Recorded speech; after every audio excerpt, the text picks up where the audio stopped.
Hello दोस्तों, मैं एक गौतम आज आपके लिए लेके आऊं बेहद खास वीडियो। ये वीडियो दोस्तों उनके लिए है जिनकी रुचि खेल में है। खेलो इंडिया नाम तो सुना ही होगा। आज मैं उसके बारे में फुल जानकारी देने वाला हूं।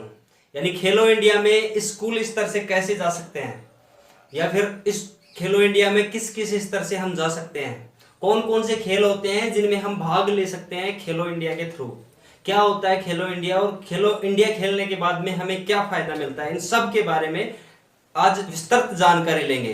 तो चलो शुरू करते हैं। सबसे पहले मैं बता दूं कि खेलो इंडिया देश में प्रतिभावान खिलाड़ियों के लिए एक ऐसा प्रोग्राम चलाया गया है जो गरीब परिवार से हो या फिर कैसे भी परिवार से हो, उनको एक प्रोत्साहन के रूप में राशि दे करके और उनकी स्पेशल तैयारी की जाए ताकि वो ओलंपिक खेल सके। जैसा कि आपने पूरा सुन ही लिया होगा कि कुछ ऐसे खिलाड़ियों को चुना जाता है, हर साल 1000 खिलाड़ी चुने जाते हैं जिनको ओलंपिक के लिए तैयार किया जाता है। 1000 खिलाड़ियों को ओलंपिक के लिए तैयार किया जाता है जो खेलो इंडिया खेल करके और फिर जाते हैं। तो इन 1000 खिलाड़ियों को 8 साल तक 5-5 लाख प्रति वर्ष के लिए दिया जाता है, जिससे वो अपनी तैयारी को बेहतर बना सके और ओलंपिक में पार्टिसिपेट कर सके। तो यहां तक तो आप समझ ही गए होंगे कि खेलो इंडिया खेलने के बाद हमें क्या फायदा मिलता है। तो एक बार फिर से मैं बता दूं आपको कि जो 1000 प्रतिभावान खिलाड़ी छांटे जाएंगे उनमें से प्रत्येक को 5 लाख रुपए 8 वर्ष तक दिए जाएंगे ताकि वो अपने गेम में इंप्रूवमेंट करे और वो ओलंपिक में मेडल जीत के लेके आए। तो इस प्रकार से हर साल 1000 विद्यार्थी छांटने के लिए या 1000 खिलाड़ियों को छांटने के लिए अलग अलग जगह से खिलाड़ी लिए जाते हैं। तो मैं आज इनके बारे में आपको बताऊंगा कि किस प्रकार से आप ले सकते हैं या आप किस प्रकार से इसमें पार्टिसिपेट कर सकते हैं। तो सबसे पहले मैं बताने वाला हूं आपको कि खेलो इंडिया में गेम कौन कौन से होते हैं। तो सबसे पहले गेम होता है इसमें फुटबॉल, दूसरा खो खो, एथलेटिक, चौथा जिम्नास्टिक, पांचवा शूटिंग, छठवां बैडमिंटन, सातवां हॉकी, आठवां स्विमिंग, नौवां बास्केटबॉल, 10वां जूडो, 11वां टेबल टेनिस, 12वां बॉक्सिंग, 13वां कबड्डी, 14वां टेनिस और 15वां वॉलीबॉल और 16वां वेट लिफ्टिंग, 17वां रेसलिंग और भी 1-2 गेम इसमें होते होंगे जिसमें आप पार्टिसिपेट कर सकते हैं।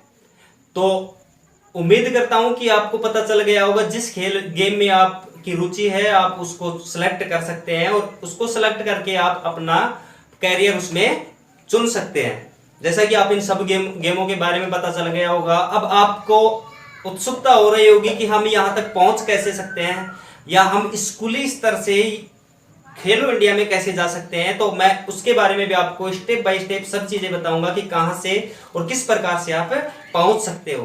तो चलो स्टार्ट दूं आपको कि खेलो इंडिया में हम डायरेक्ट नहीं खेल सकते, क्योंकि खेलो इंडिया खेलने के लिए हमें पहले नेशनल खेलना होता है, चाहे वो कहीं से भी खेला हुआ हो या फिर कोई भी हमें मेडल जीता हुआ हो, यानी मेडलिस्ट होना चाहिए, वो खेलो इंडिया खेल सकता है। तो यहाँ सबसे पहले हमारे पास जरूरी है कि हम स्कूल स्तर से और नेशनल लेवल खेल के और खेलो इंडिया में कैसे पहुंच सकते हैं। तो इसके लिए हमारे लिए सबसे पहली जो तरीका है वो है SGFI। SGFI की फुल फॉर्म होती है school game federation of India. School game federation of India के जो टूर्नामेंट होते हैं वो लगभग अगस्त महीने में शुरुआत हो जाती है और डिस्ट्रिक्ट लेवल होता है, उसमें जीतने के बाद में स्टेट लेवल पर पहुंचते हैं और स्टेट लेवल खेलने के बाद में नेशनल लेवल पर, और वहां से हम टॉप एथलेटिक की बात करें तो टॉप 8 में यदि हम जगह बना लेते हैं तो फिर हम खेलो इंडिया के लिए हम रजिस्ट्रेशन करवा सकते हैं और वहां से हम क्वालिफाई कर जाएंगे और पार्टिसिपेट कर सकते हैं खेलो इंडिया में। दूसरा जो तरीका है, तो ये तरीका तो आपको समझ में आ ही गया होगा। SGFI के थ्रू हम नेशनल खेल के थ्रू पहले हमें डिस्ट्रिक्ट लेवल पर जाना होता है, डिस्ट्रिक्ट लेवल के बाद में स्टेट लेवल और स्टेट लेवल के बाद में नेशनल लेवल जीतने के बाद में और हम खेलो इंडिया के लिए पार्टिसिपेट। तरीका जो होता है वो होता है जूनियर नेशनल। जूनियर नेशनल की बात करें तो इसका जो फर्स्ट लेवल होता है, तो फर्स्ट लेवल होता है ओपन स्टेट।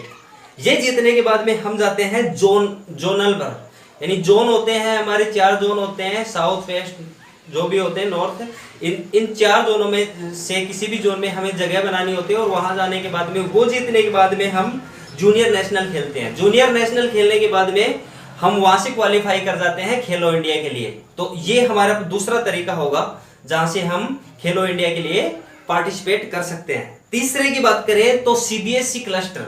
सीबीएसई बच्चों के लिए, जो सीबीएसई स्कूल होते हैं वहां के बच्चों के लिए सीबीएसई 2-3 स्टेट की जो स्कूलें होती हैं वो मिलकर के सीबीएसई बच्चों के लिए क्लस्टर करवाते हैं। तो उसका जो फर्स्ट लेवल होता है वो क्लस्टर होता है, सेकंड जो उसका सेकंड लेवल होता है वो नेशनल लेवल होता है, और नेशनल में फिर अच्छी रैंक प्राप्त करने के बाद में और आप वहां से भी खेलो इंडिया के लिए पार्टिसिपेट। निटजेम की फुल फॉर्म होती है national inter district junior athletic meet, इसकी फुल फॉर्म होती है। इसमें भी कुछ लेवल होते हैं, उनको क्रॉस करने के बाद में हम खेलो इंडिया में जा सकते हैं। तो सबसे पहले इसमें ओपन स्टेट होता है, ओपन स्टेट क्लियर करने के बाद में हम निटजेम के लिए अप्लाई कर सकते हैं, और वहां से हमें अच्छी रैंक प्राप्त होने के बाद में हम खेलो इंडिया में पार्टिसिपेट कर सकते हैं।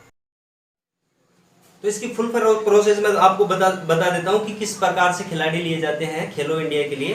तो सबसे पहले SGFI जो होता है, SGFI वहां से 8 पार्टिसिपेट खिलाड़ी लिए जाते हैं, और फेडरेशन ऑफ इंडिया के थ्रू 4 खिलाड़ी लिए जाते हैं, और सीबीएसई क्लस्टर के थ्रू 1 खिलाड़ी लिया जाता है। व्हाइट कार्ड से जो एंट्री दी जाती है, जो खिलाड़ी पहले मान लीजिए कि जो इंजरी के कारण बाहर बैठे थे, 2 खिलाड़ी वहां से लिए जाते हैं, और एक जो खिलाड़ी होता है वो होस्ट टीम के थ्रू लिया जाता है। जो सिटी जो होस्ट करेगा उसके थ्रू 1 खिलाड़ी लिया जाता है। तो इस प्रकार से टोटल 16 खिलाड़ी एथलेटिक में दौड़ाए जाते हैं। तो इस प्रकार से खेलो इंडिया में पार्टिसिपेट कर सकते हैं। तो उम्मीद करता हूं कि मेरा ये वीडियो आपको काम आया होगा, आपको पसंद आया होगा। तो यदि पसंद आया तो इसे लाइक करें और शेयर करें, ताकि हर उस खिलाड़ी तक पहुंच जाए जो अपना कैरियर खेल के अंदर बनाना चाहता है। धन्यवाद।